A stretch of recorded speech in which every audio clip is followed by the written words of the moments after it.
இன்றைக்கி நம்ம இந்த வீடியோவில் ரொம்பவே டிஃப்ரெண்ட்டாக ஓரியோ பிஸ்கெட்டை யூஸ் பண்ணி ஒரு டிஃப்ரெண்ட்டான ஸ்வீட் எப்படி பண்ணுறதுன்னு பார்க்க போகிறோம். ஆல்மோஸ்ட் வந்து நம்ம கொழுக்கட்டையெல்லாம் பிடிப்போம் இல்லைங்களா, அதே மெத்தடில் தான். ஆனால் இந்த ஓரியோ பிஸ்கெட் வச்சு எப்படி பண்ணணும்னு சொல்லி இந்த வீடியோவில் பார்க்கலாம். ஃபஸ்ட்டு ஓரியோ பிஸ்கெட், இது வந்து 10 ரூபா பாக்கெட்டு. இது வந்து நான் 3 எடுத்திருக்கேன்.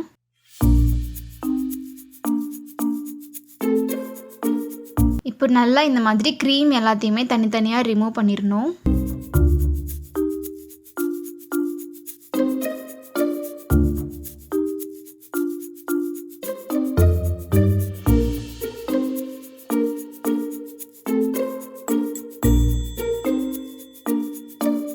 இந்த பிஸ்கெட்டை மட்டும் ஒரு மிக்சர் ஜாரில் போட்டு நல்லா ஃபைன் பவுடராக பண்ணி எடுத்துக்கணும்.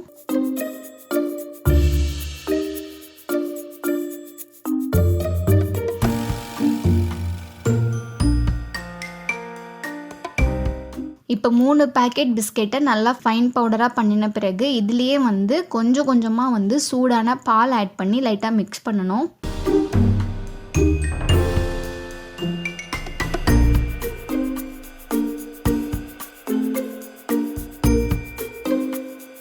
இது நல்லா சப்பாத்தி மாவு பதத்துக்கு நல்லா பிசைஞ்சு எடுத்துக்கணும். பாருங்கள் இந்த மாதிரி.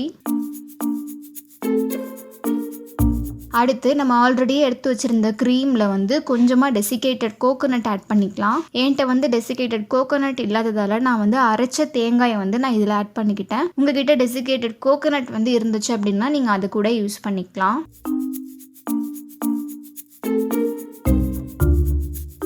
இப்போ இதிலே வந்து கொஞ்சம் டேஸ்ட்டுக்காக டெய்ரி மில்க் வந்து ஒரு 4 பீசஸ் வந்து நான் இதில் ஆட் பண்ணிக்க போகிறேன். இது வந்து ஆப்ஷனல் தான், இருந்துச்சுன்னா ஆட் பண்ணுங்கள், இல்லைனா ஸ்கிப் பண்ணிக்கலாம். அப்படி இல்லைனா கொக்கோ பவுடர் கூட நீங்கள் இதிலேயே ஆட் பண்ணிக்கலாம்.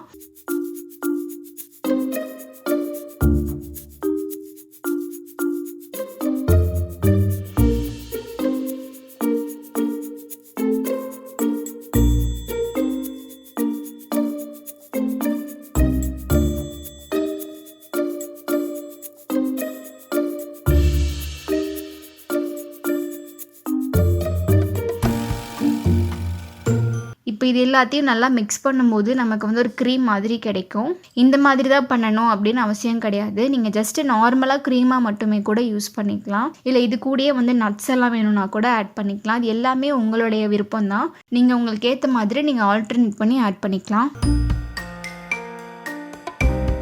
இப்போ நம்ம ஆல்ரெடி ரெடி பண்ணி வச்சுருந்த மாவில் கொஞ்சமாக ரவுண்ட் பண்ணிவிட்டு இந்த கொழுக்கட்டை மோல்டு இருக்கும் இல்லைங்களா, இந்த அச்சில் வந்து வச்சு எடுக்க போகிறோம்.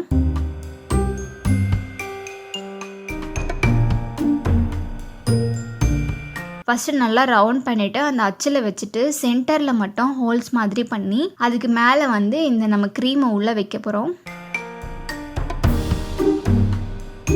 க்ரீமை இந்த மாதிரி வச்சுட்டு மேலே கொஞ்சமாக மாவு எடுத்து ப்ரெஸ் பண்ணி க்ளோஸ் பண்ணோம் அப்படின்னா நல்ல ஒரு ஷேப்பில் கிடைக்கும்.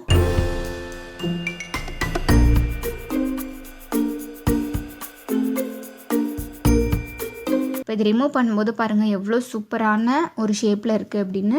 இதை வந்து நம்ம ஓரியோ பிஸ்கெட் யூஸ் பண்ணி தான் பண்ணியிருக்கோன்னு சொல்லிட்டு யாருமே நம்ப மாட்டாங்க.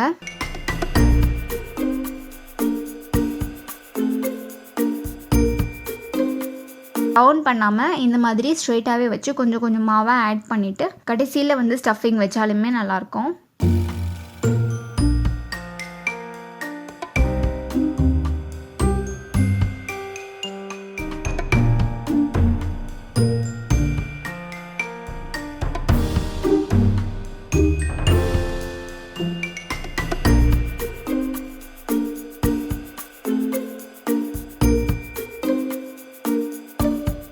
இது வந்து ஆல்மோஸ்ட் வந்து கொழுக்கட்டை மாதிரி இருக்கும்.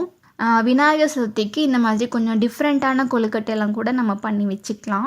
உங்களுக்கு வந்து சுகர் கம்மியாக இருக்கும் அப்படின்னு நினச்சிங்கன்னா நீங்கள் இது கூட வந்து வேணும்னா பவுடர் பண்ண சுகர் கூட ஆட் பண்ணிக்கலாம். இதை வந்து ஒரு 5 நிமிஷம் ஸ்டீம் பண்ணி சாப்பிட்டாலுமே நல்லாயிருக்கும், இல்லை ஸ்டீம் பண்ணாமல் சாப்பிட்டாலுமே இது நல்லாயிருக்கும். இது ஒரு சின்ன ஒரு ரெசிபி தான், ரொம்ப ஈஸி தான். குட்டீஸ் கூட ரொம்ப சூப்பராகவே பண்ணிடலாம். இதுக்கு வந்து அடுப்போ எதுவுமே கூட தேவைப்படாது. ஸ்டஃபிங் மட்டும் உங்களுக்கு ஏற்ற மாதிரி நீங்கள் ஆல்டர்னேட் பண்ணி ஆட் பண்ணிக்கோங்க. இந்த ரெசிபி வந்து உங்களுக்கு யூஸ்ஃபுல்லாக இருக்கும் அப்படின்னு நினைக்கிறேன். ட்ரை பண்ணி பார்த்துட்டு எப்படி இருக்குன்னு எனக்கு கமெண்ட்டில் சொல்லுங்கள். Thank you so much.